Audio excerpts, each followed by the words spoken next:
Fraternidad Cristiana, una iglesia cristiana para la familia, presenta Reflexión Espiritual, en donde la Biblia cobra sentido para el hombre de hoy. Qué gustazo saludarlos, ¿cómo están? ¿Cuántos de aquí tienen suficiente cuello como para estar cerca de grandes personajes? Ninguno. A veces están cerca de mí, no sé qué les pasa.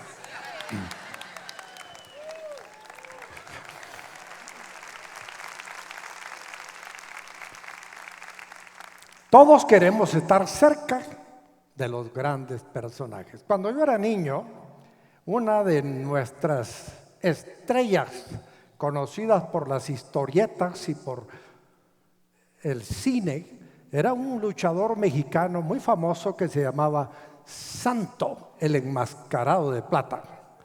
¿Cuántos oyeron del Santo, el enmascarado de plata? Bueno, una vez vino a Guatemala y entonces me aproveché de que yo tenía cuello con mi tío.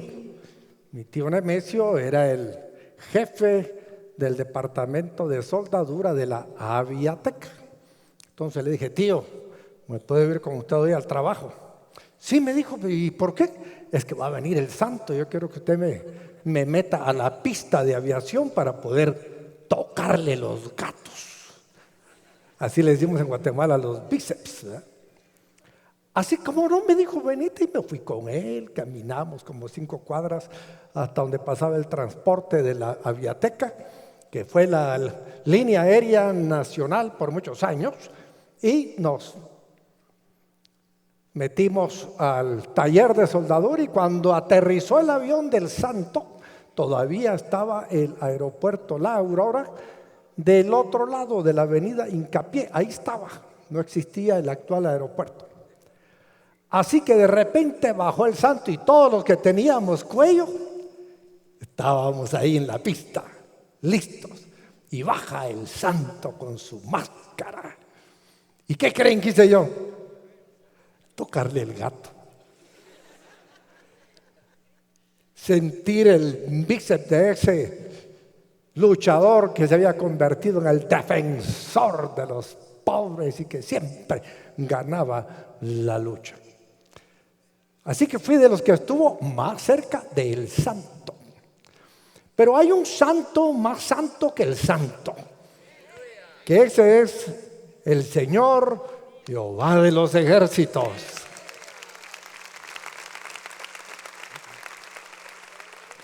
Y quiero decirles que usted y yo tenemos cuello, porque podemos acercarnos a su presencia y estar a solas cuando querramos con Él.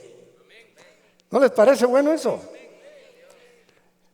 Lo que pasa es que existe una de esas mentiras que no debemos creer.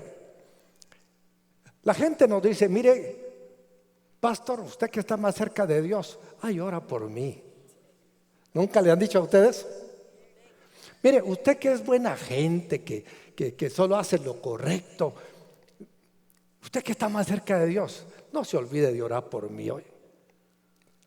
Pues yo les quiero decir, ¿será que hay gente que tiene más cuello que otros? ¿Más influencia para estar más cerca de Dios que otros?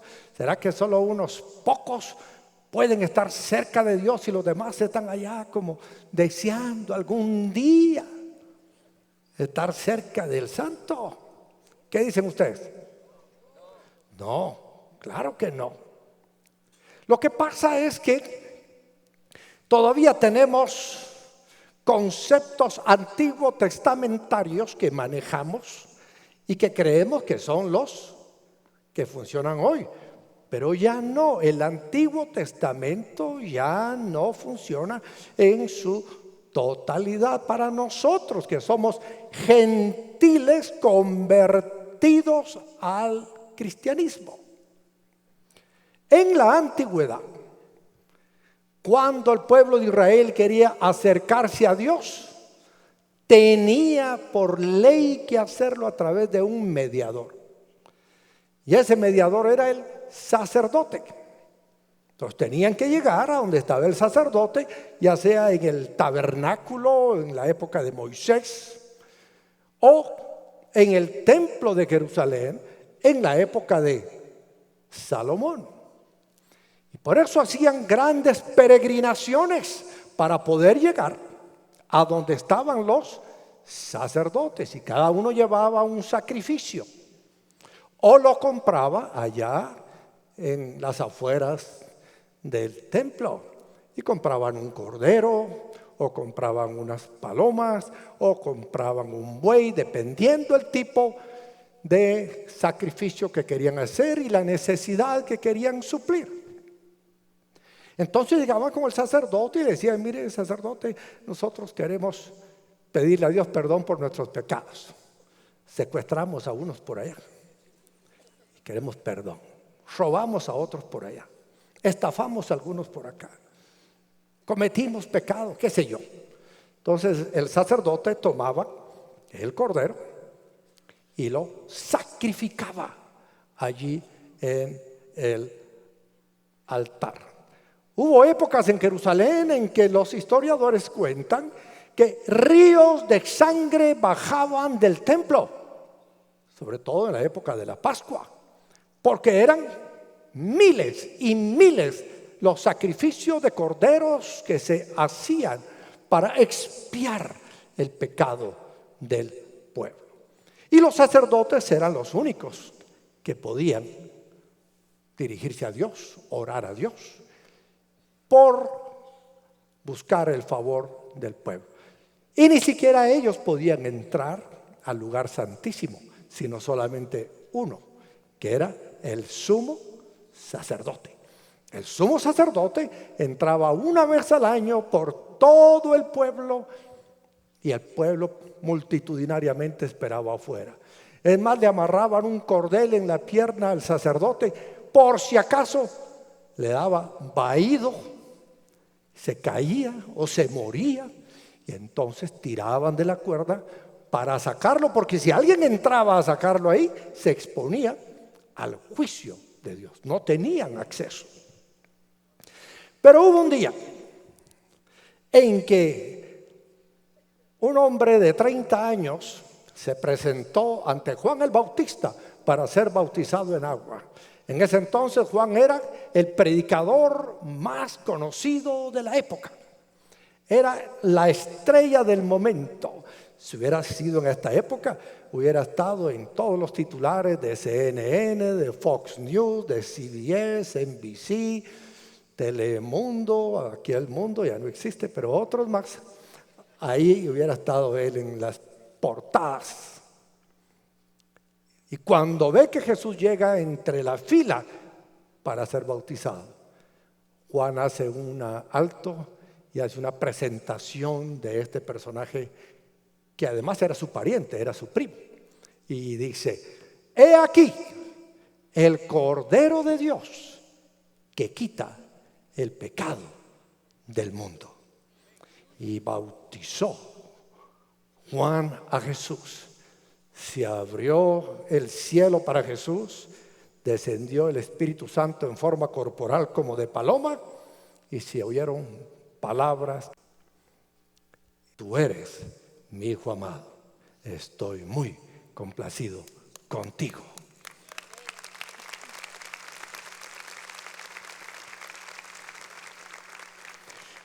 Así que, ¿quién es el Cordero de Dios? Jesús. 3 años y medio más tarde, Jesucristo pasó por la agonía del Getsemaní, llega a la cruz del Calvario, y ahí es presentado delante de Dios el Cordero que quita el pecado del mundo. Jesús se ofreció como el último sacrificio para conseguir el perdón de pecados del ser humano, la vida nueva, la vida en abundancia, la vida eterna. Y Jesús allí en la cruz dijo: consumado es. Y entonces entregó su espíritu. Y en ese momento se oscurecieron los cielos, tronaron los cielos, hubo terremoto en la tierra. Y dice que en el templo de Jerusalén, en el lugar santísimo, había una cortina. Y esa cortina se rasgó de arriba a abajo. Porque a partir de ese momento, todos los que creemos en Jesús como el Hijo de Dios, podemos tener acceso a la presencia del Padre. Todos los hijos de Dios podemos platicar con nuestro Padre Celestial. Y eso es lo que leemos nosotros en la Biblia, allá en Gálatas 3:26. Porque en Cristo no existen categorías de cristianos. Todos tenemos acceso a la misma gracia. Todos tenemos acceso ¿a qué? A la misma gracia. Entre el pobre, entre el rico, entre el famoso, entre el desconocido, entre el hombre, entre la mujer. En Cristo se rompieron todas las barreras y todas las categorías que tenemos los seres humanos en nuestra sociedad. Y por eso dice Gálatas 3:26: todos ustedes son hijos de Dios mediante la fe en Cristo Jesús. Digámoslo juntos: todos ustedes son hijos de Dios mediante la fe en Cristo Jesús. Así que mire a su izquierda, y aunque no lo crea, esa persona, si ya entregó su vida a Cristo, es ¿qué? Hijo de Dios. Y mire a su derecha, quizás está ahí su suegra, también es hija de Dios. Así que todos ustedes son hijos de Dios. Y todos los que son hijos de Dios deben de darle un aplauso al Señor y decirle: gracias, porque me adoptaste como a hijo. Así que aquí algunos podemos venir con mucha plata, otros con menos plata y otros endeudadísimos. Pero todos somos ¿qué? Hijos de Dios. Y como tales tenemos acceso al Señor. Porque todos los que han sido bautizados en Cristo se han revestido de Cristo. Ya no hay judío ni griego, esclavo ni libre, hombre ni mujer. Hay quienes están ahí haciendo la lucha que la igualdad de género, el hombre y la mujer son iguales delante de Dios. Eso ya lo logró Cristo. Somos uno en Cristo, sino que ustedes son uno solo en Cristo Jesús. Y si ustedes pertenecen a Cristo, son la descendencia de Abraham y herederos según la promesa. El pensar que otros están más cerca de Dios proviene de que estamos lejos de Él. Cuando pensamos que existen personas más cerca de Dios, lo hacemos porque nuestra vida espiritual está en negativo. Hemos vivido nuestro caminar siguiendo nuestra voluntad, nuestros deseos, haciendo lo que nos da la gana, y vivimos, como dijera Rubén Darío: mi juventud fue como potro sin freno. Como potro sin freno vivimos alejados de Dios, por lo que creemos que Dios es incapaz de escucharnos. En Cristo o estamos con Dios o no estamos con Él. No existe otra opción. Mateo 12:30 dice: el que no está de mi parte está contra mí, y el que conmigo no recoge esparce. En 1 Timoteo 2:1 leemos: así que recomiendo ante todo que se hagan plegarias, oraciones, súplicas y acciones de gracias por todos, especialmente por los gobernantes. No se olviden de orar por Jimmy. Y por todas las autoridades. Por todas las autoridades, ¿qué quiere decir? Todas las autoridades, hasta aquellas que a usted le caen mal.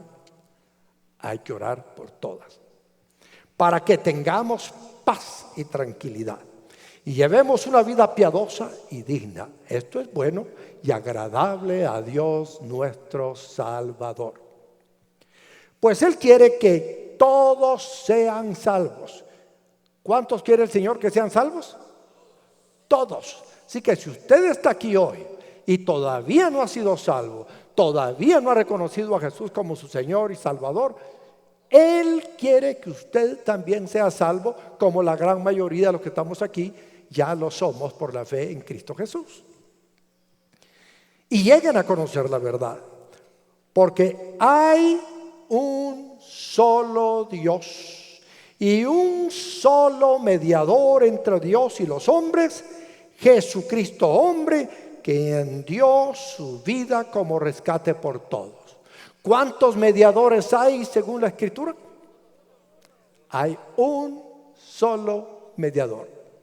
Ahora ya no es como en la época antiguo testamentaria en la que Israel tenía al sumo pontífice como mediador y tenía a los demás sacerdotes como mediadores.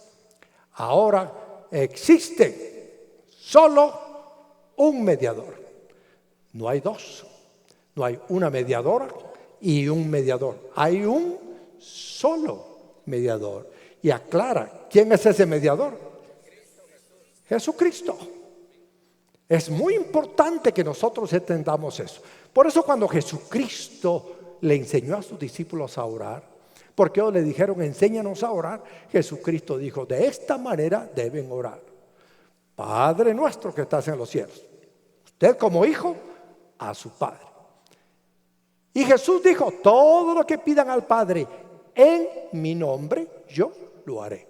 Y por eso que nuestra oración va dirigida al Padre y se hace en el nombre de Jesús, porque Jesús en Juan 14:6 dijo, yo soy ¿qué? El camino, la verdad y la vida, y nadie viene al Padre sino por mí. No hay ningún otro camino. Eso de que todos los caminos llevan a Roma es cierto, pero que todas las religiones llevan a Dios no es cierto. Solo un camino hay para llegar a Dios, y ese camino se llama ¿qué? Jesús. ¿Por qué es un camino? Porque existe una brecha, un abismo que separa a Dios de los hombres, y ese abismo se llama pecado. El pecado ha producido una separación entre Dios que es santo y el hombre que es pecador. Y para conectar un extremo del abismo con el otro extremo del abismo vino Jesús. Y por eso que Jesús dice, yo soy el camino, el único camino. Y Jesús se tendió como un puente.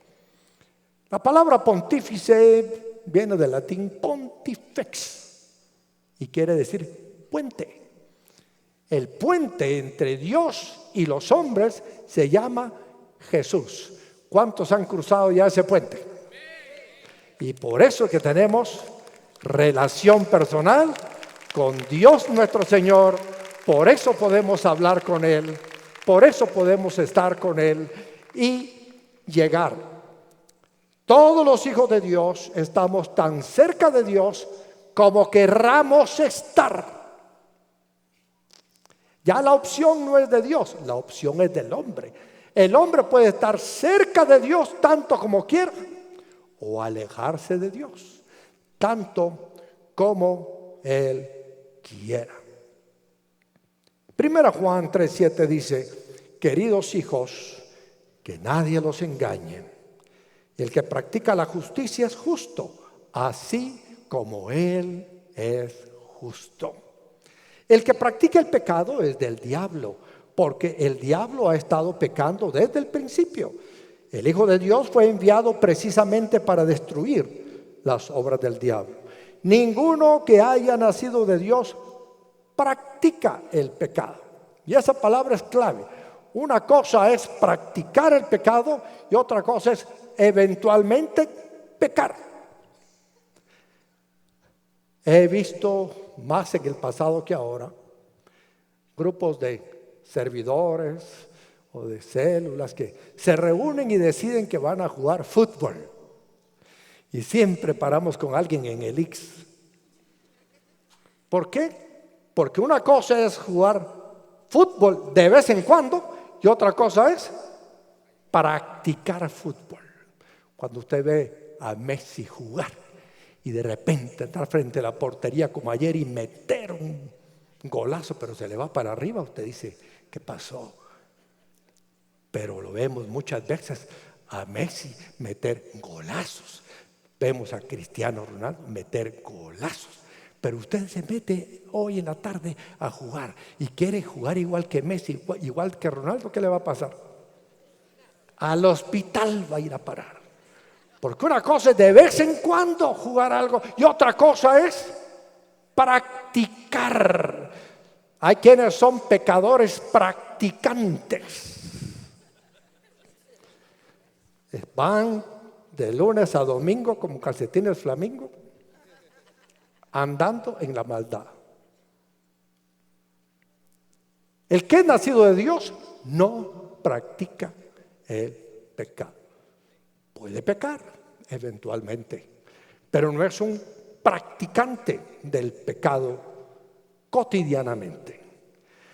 Porque la semilla de Dios permanece en él. No puede practicar el pecado porque ha nacido de Dios. Así distinguimos entre los hijos de Dios y los hijos del diablo. El que no practica la justicia no es hijo de Dios, ni tampoco lo es el que no ama a su hermano. Así distinguimos entre los hijos de Dios y los hijos del diablo. Solo dos familias hay en esta tierra. ¿Los hijos de quién, dice Juan? ¿Y los hijos de quién? La pregunta es, ¿quién es su papá?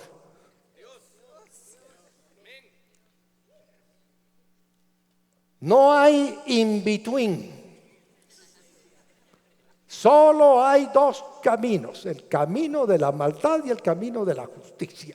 O es hijo de Dios o es hijo del diablo. Por eso le digo muchas veces a los jóvenes, inicien relaciones de pacto y de compromiso, de noviazgo, de matrimonio, con personas que son igual que ustedes, hijos o hijas de Dios. Porque si no, ya saben quién va a ser su suegro.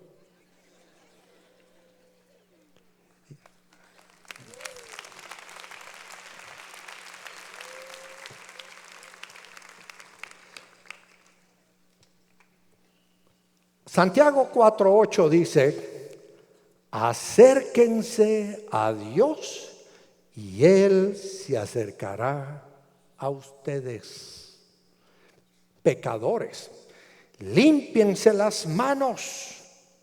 Ustedes los inconstantes, purifiquen su corazón.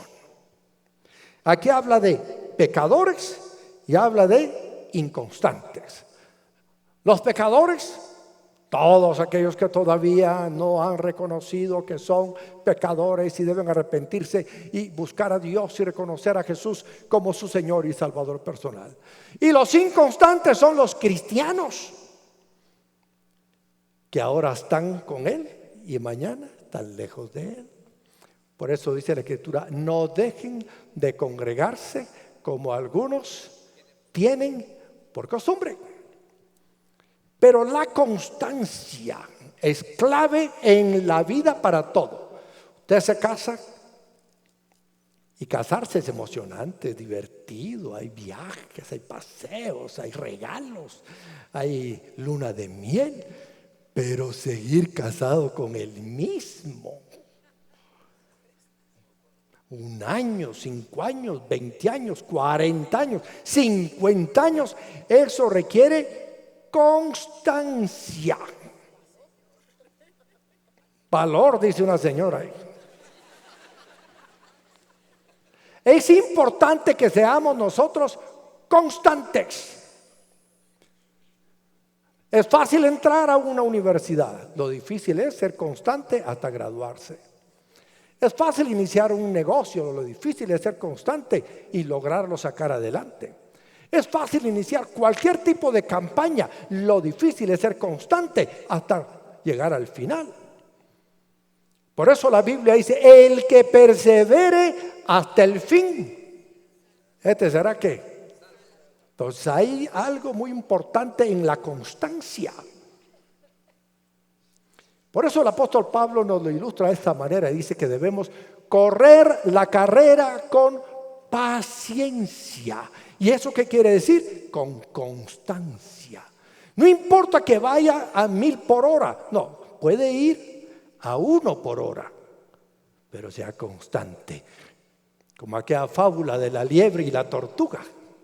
¿Se acuerdan ustedes? Que apostaron a ver quién llegaba más rápido y cualquier lógica hubiera dicho el conejo va a llegar más rápido. Pero ¿qué pasó con esa liebre? Se atuvo, se distrajo y no fue constante. En cambio la tortuga, lenta, pero paso a paso, llegó a la meta. Así que no importa que usted se mueva despacio, pero muévase. Siga. Que ya no aguanta, como aquellos que practican la carrera y saben que a veces no es fácil. Cuando ya van por el 3er kilómetro y son 10 y les entra el dolor pero ahí siguen y siguen. Y cuando llegan pues se quedan tirados ahí una semana, pero llegaron. Hay que perseverar, hay que ser constantes. Y nuestro Señor nos ha dicho, cualquiera que quiera ser mi discípulo, tome su cruz cada día y ¿qué? Sígame.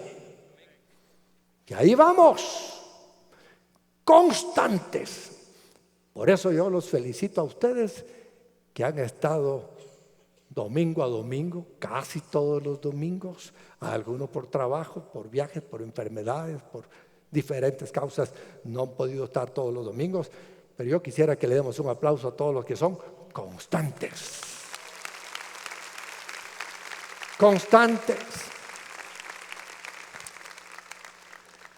Vino un jovencito de por allá, de una remota aldea, llegó a la casa de su tío y él no conocía mucho de lo que era la ciudad, pero el tío le dice, mira, mi hijo, me vas a ayudar. Quiero que me digas si las luces del pidevía se encienden. Ponete ahí atrás y yo las voy a conectar y me avisas. Y le dice el muchachito, tío, sí, ahora sí, ahora no. Ahora sí, ahora no. ¿Por qué? Porque las luces del pidevía muchas veces se encienden, se apagan. Se encienden, se apagan. Y hay creyentes que así son. Ahora sí, ahora no. Hoy domingo sí, el lunes no. Y entonces nosotros tenemos que aprender a ser constantes. Por eso es que dice aquí la Escritura: acérquense a Dios y Él se acercará a ustedes. Estoy leyendo en Santiago 4:8. Pecadores, límpiense las manos. Ustedes los inconstantes purifiquen su corazón. Reconozcan sus miserias y lloren. Lamentense, que su ira se convierte en llanto y su alegría en tristeza. Humíllense delante del Señor y Él los exaltará. Y a veces usamos el humíllense y Él los exaltará porque todos queremos ser exaltados. Pero humillarse delante del Señor es reconocer nuestros pecados, reconocer nuestras maldades y humildemente decirle, Señor, tengo las manos sucias, las quiero limpiar, como hacían los sacerdotes en el Antiguo Testamento. Y todos los levitas cuando entraban al tabernáculo, lo primero que hacían era pasar por el lavacro de la purificación. Se lavaban las manos, se lavaban los pies. Ya eran levitas, ya eran sacerdotes, pero se lavaban las manos y se lavaban los pies. Y esto es un indicativo de lo que tenemos que hacer todos: purificarnos constantemente, pero dejar de ser inconstantes.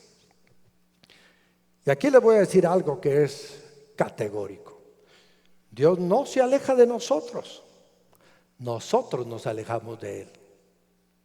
¿Se acuerdan de aquella parábola que conocemos como la parábola del hijo pródigo? Que más bien podría llamarse la parábola del padre amante. El padre tenía 2 hijos y según la ley de hebrea, El mayor tenía derecho a 2/3 partes de la herencia y el menor a 1/3 parte.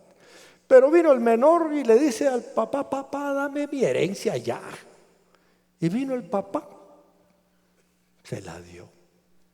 Y él agarró su herencia, se fue al extranjero, parrandeó, despilfarró, compró Rolex, compró Lamborghini, compró un apartamento, en fin, al final se quedó sin nada. Sin nada. Y cuando no tenía nada, buscó trabajo y lo único que encontró fue de cuidar cerdos. Y cuando llevaban a tirarle la comida a los cerdos, él se abalanzaba juntamente con ellos para pelearse a la comida, porque no tenía más que comer. Estando ahí, entonces dice que levantó sus ojos al cielo y dijo: ¿cuántos jornaleros en casa de mi padre tienen abundancia de pan y yo aquí perezco de hambre? Me levantaré e iré a la casa de mi padre y le diré: Padre, he pecado contra el cielo y contra ti. Ya no soy digno de ser tu hijo. Hazme como a uno de tus jornaleros. Él sabía que cualquier criado, cualquier sirviente en la casa de su papá tenía agua para bañarse, ropa para vestir, comida para alimentarse, cama para dormir, trabajo para ocuparse, y él y su familia estaban bien atendidos. Pero él no, porque estaba alejado de la casa de su padre. Así que emprendió el camino, acercándose paso a paso a su papá. Y dice la Biblia que su papá, mirando por la ventana, vio a lo lejos a uno que venía, que sintió que era su hijo. Como que le dio un vuelco el corazón. Dijo: allá viene mi hijo, hecho desgracia, pero allá viene. Hediondo, pero allá viene. Roto, pero allá viene. Gafo, sin nada, pero allá viene. ¿Y qué hizo el papá? Cuando vio que su hijo se estaba acercando, salió corriendo a buscar a su hijo y lo abrazó. Porque eso es lo que hace un padre con su hijo. Sigue siendo su hijo. No importa que vaya a la cola en las notas que reciben, pero sigue siendo su hijo. Y además se acuerda de que las notas que él sacaba tampoco eran muy buenas, así que los genes ahí van. Pero este padre vio a su hijo en la peor condición y en vez de cerrarle las puertas, le abrió los brazos, le dijo: bienvenido a casa. No, ya no soy digno de ser llamado tu hijo. Hazme como uno de tus jornaleros. No. Y aquí aprendemos una lección muy importante. Una vez hijo, siempre hijo. Una vez hijo, siempre hijo. Y por eso esos hijos ingratos, malagradecidos, que se van de la casa y llevan una vida desordenada y despilfarran y chupan, mujerean hasta que caen con sida, ¿a dónde regresan? A su casa. Y ahí está su pobre viejita y su pobre viejito cuidando a su hijo. ¿Por qué? Porque lo aman. El Padre nuestro que está en los cielos nos ama de tal manera que envió a Jesús su Hijo para rescatarnos y acercarnos de nuevo a la casa de nuestro Padre, donde nos han curado, nos han vendado, nos han restaurado, porque no solo lo mandó a bañar, lo mandó a vestir, lo mandó a calzar y le dio nuevamente autoridad. Solo los esclavos no tenían sandalias, los hijos tenían sandalias. Puso calzado en sus pies y le puso anillo, porque el anillo que usaban en ese entonces los hacendados era un sello, y con ese sello cerraban los negocios, marcaban sus mercancías, le devolvió la autoridad. Cuando usted viene a Cristo Jesús, Jesucristo lo hace nacer de nuevo y usted se convierte en un hijo de Dios. Por lo tanto, tiene acceso a todas las bendiciones de Dios para sus hijos.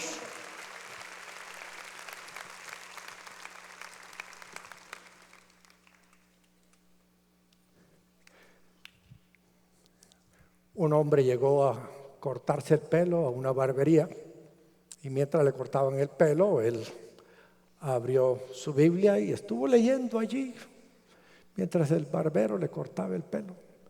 Al terminar de cortarle el pelo y despedirse, le dice el barbero al cliente: yo no creo que Dios existe. ¿Y por qué? Le dice: si Dios existiera, no habrían tantos sufriendo en el mundo, no habrían tantos amargados, ni tantos enfermos, ni tanta necesidad. Por eso yo creo que Dios no existe. El hombre se contuvo y se despidió, salió de la barbería. A la par estaba un peludo, aquellos que no se han cortado el pelo en 15 años, barbudo, y le pidió que lo acompañara para entrar a la barbería. Y entran y le dice al barbero, el cliente: yo no creo que existen barberos. ¿Cómo va a ser? Le dice: aquí estoy yo. Pero si existen barberos, ¿por qué hay gente como este? Le dice: peludo, barbudo. Le dice: pero él está así porque no viene a mí, no me busca. Si él viniera a mí y me buscara, yo le cortaría el cabello, le arreglaría la barba y sería otra su apariencia. Pues exactamente lo mismo pasa con Dios, le dijo. Cuando usted viene a Dios y usted se acerca a Dios, Dios no lo echa afuera, sino que Dios lo recibe y lo transforma y lo hace una nueva criatura.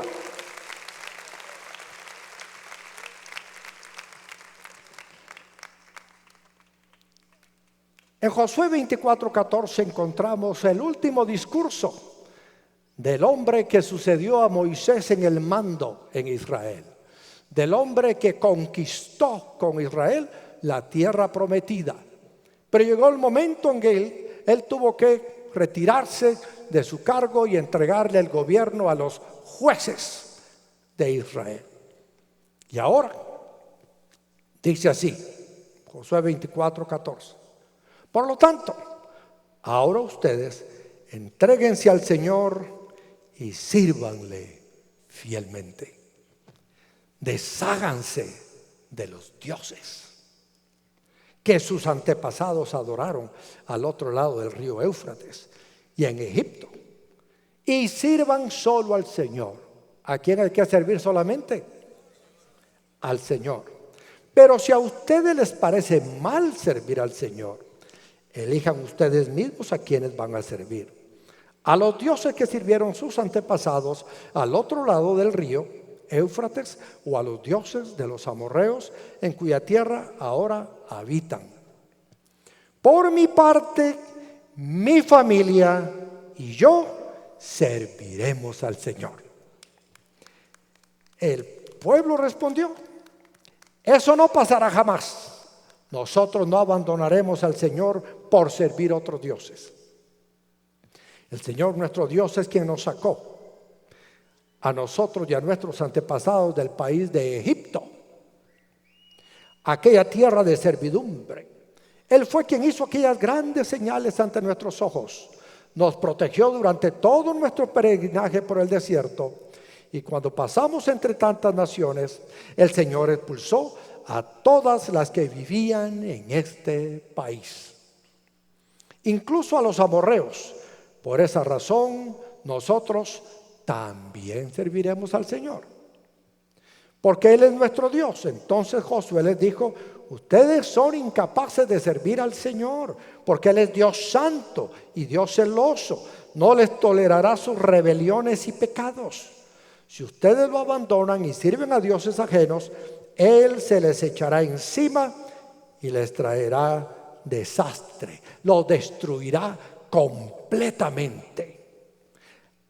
a pesar de haber sido bueno con ustedes. Pero el pueblo insistió, eso no pasará jamás. Nosotros solo serviremos al Señor. Y Josué les dijo una vez más, ustedes son testigos contra ustedes mismos de que han decidido servir al Señor. Sí, sí lo somos, respondió toda la asamblea. Josué replicó, desháganse de los dioses que todavía conservan. Vuélvanse de todo corazón al Señor Dios de Israel. Y el pueblo respondió, solo al Señor nuestro Dios serviremos y solo a Él obedeceremos. Muy al principio de la Frater, una linda familia me invitó a cenar a su casa y para mí fue un gusto ir a cenar. Era un funcionario del Congreso, era un diputado y se había convertido al Señor y estábamos muy contentos de verlo venir a los caminos del Señor. Él ya descansó en los brazos del Señor hace muchos años. Pero estando en la mesa de su casa, le pregunté, ¿y por qué tienes a ese Buda aquí en este mueble? ¿Cuántos han visto un Buda alguna vez? Todos, ¿verdad? Y no me refiero a aquel amigo que le decían Buda, sino a esa efigie de Buda, un señor que lo ponen sentado, muy obeso, con una gran panza, y algunos piensan que al sobarle la panza tienen suerte. Entonces le digo, mira, ¿y por qué tenés el Buda ahí?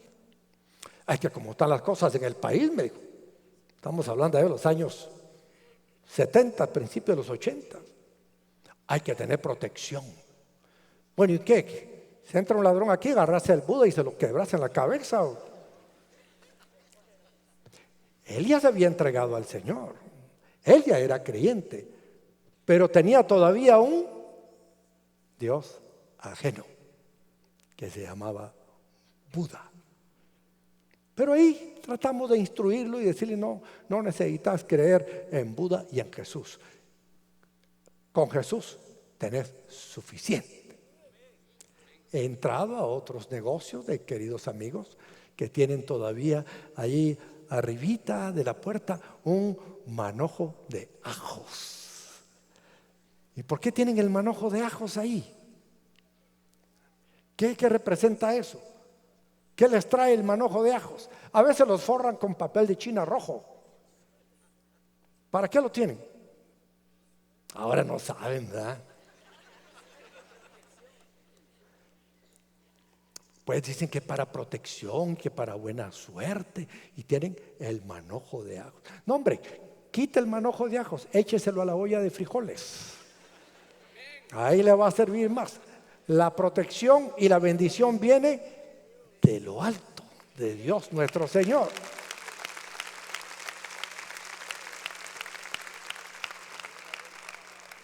Otros lo que tienen colgado ahí, ¿qué es? Una herradura. ¿Y qué dicen que tiene la herradura cuando usted la pone por ahí?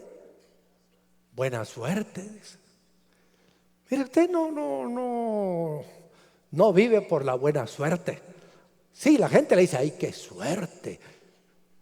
La suya, qué hijos tan buenos los que tiene. Si supiera lo que le costó a usted educarlos, formarlos, no fue una tarea fácil, toda una vida, diciéndoles no coman con la boca abierta, que no se harten con la boca abierta, cierren la boca, al fin.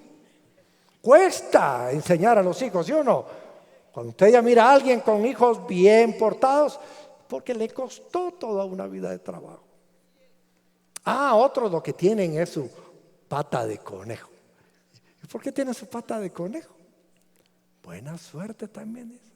Y nace el bebé y un hilito rojo en la frente, o un hilito rojo amarrado en la pulsera o aquí en la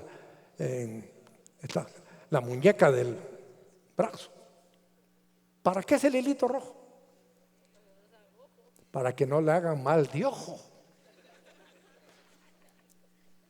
En fin, todos tenemos nuestros diosesitos, ¿verdad? A veces nuestro diosesito es nuestra chequera. Entre más cifras tenemos ahí, ¿cómo nos sentimos? Más seguros. Se nos olvida que las riquezas tienen alas y ¿qué? Vuelan. De repente, ¿cuánta historia tenemos aquí reciente de instituciones financieras y de bancos que desaparecieron y con ellos la plata de muchos?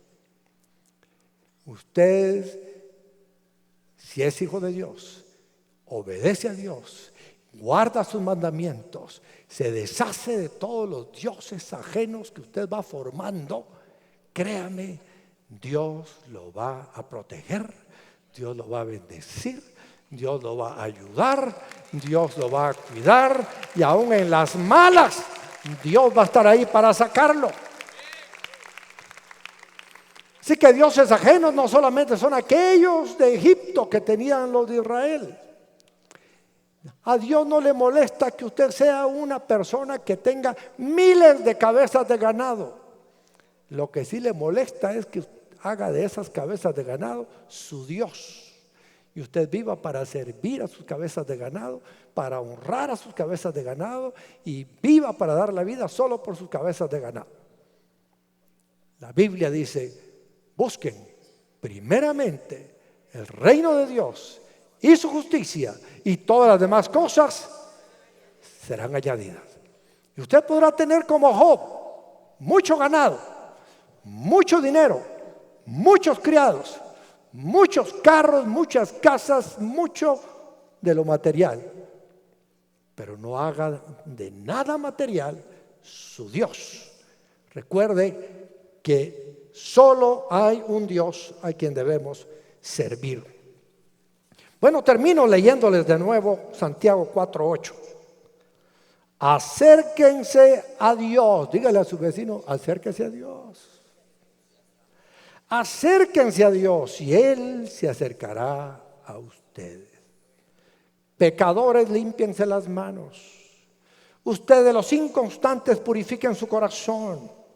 Reconozcan sus miserias, lloren y lamentense, que su risa se convierta en llanto y su alegría en tristeza.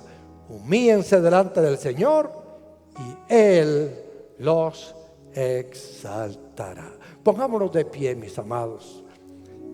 Señor, cuando nos acercamos a ti, tú estás atento.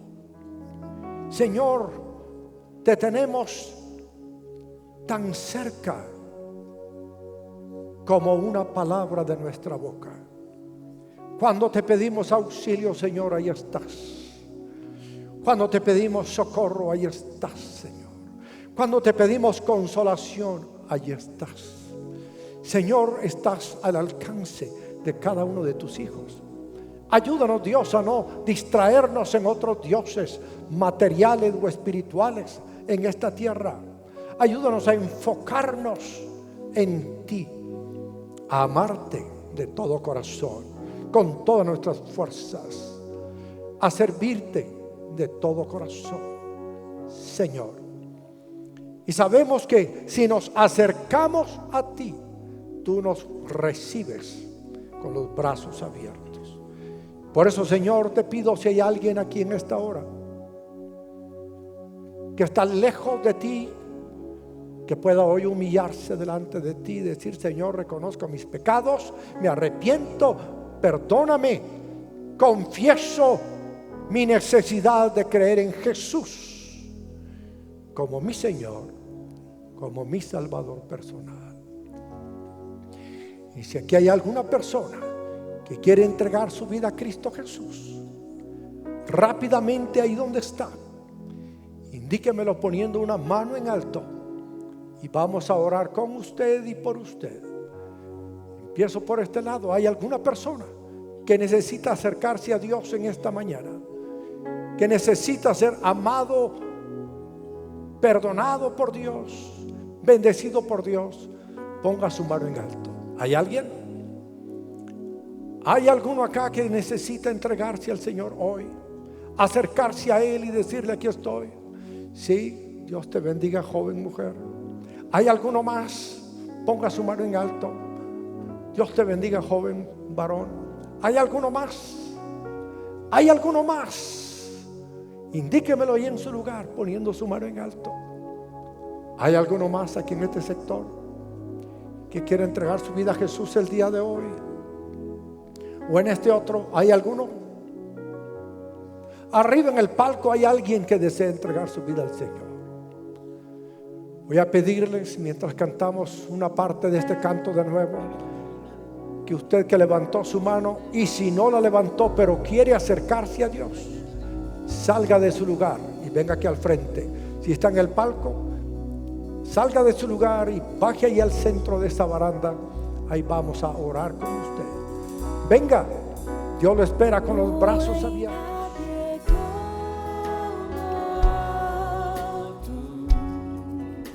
Y los demás permanezcan en sus lugares, por favor. Es un momento espiritual importante.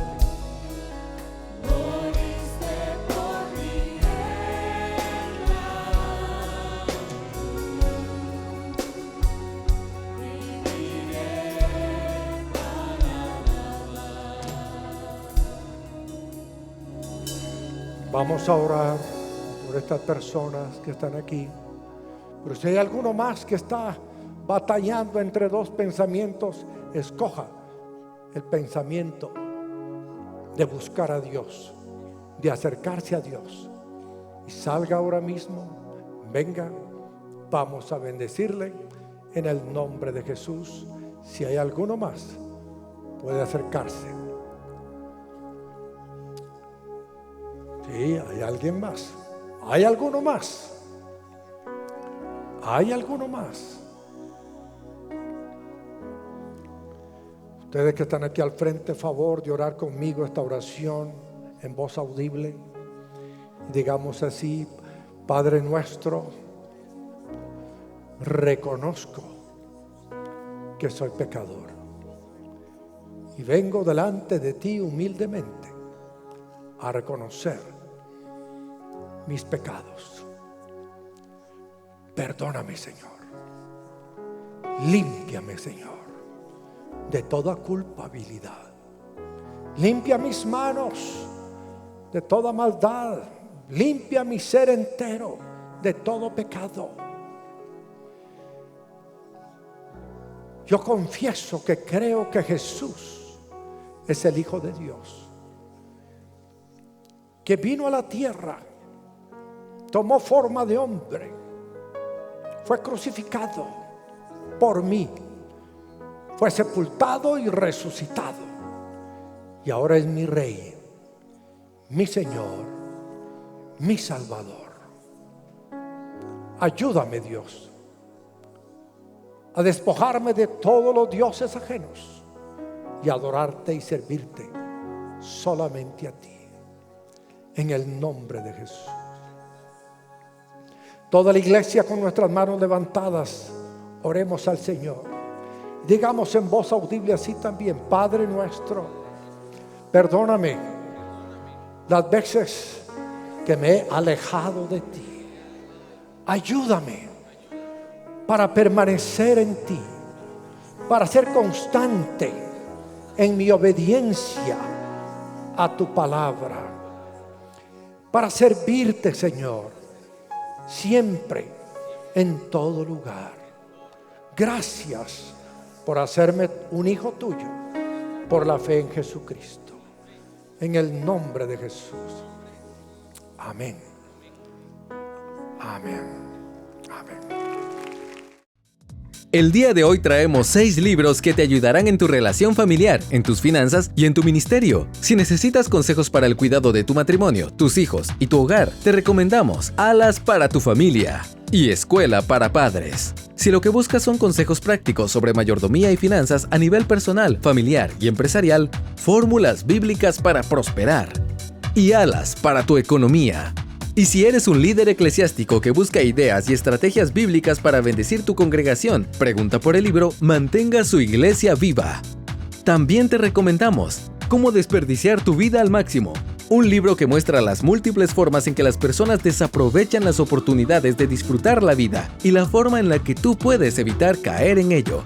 Cada libro ha sido escrito por el Dr. Jorge H. López y recogen su experiencia como esposo, como padre de familia y como pastor de la Frater, una congregación de más de 15,000 miembros, la cual ha sabido administrar aplicando los principios bíblicos que le han conducido al éxito. Encuentra estos 6 libros hoy en Frater Librería. El mejor legado es eterno, no material. Por eso brindamos Diplomado en Teología Básica, aulas con proyectores interactivos, programa totalmente bilingüe, TOEFL desde cuarto bachillerato, 3 laboratorios modernos de computación, área con juegos de 578 metros cuadrados, un gimnasio de 642 metros cuadrados y amplio parqueo interno. Esto y más es Liceo Frater, educación que trasciende a la eternidad. Llámanos al 2243-2100 o visítanos en liceofrater.edu.gt. Esperamos que logre poner en práctica este mensaje de edificación y bendición para su vida. Comuníquese con nosotros al PBX 502-2243-2243 o escríbanos a nuestro correo electrónico info@frater.org o visítenos en nuestra página de internet www.frater.org, Ciudad de Guatemala.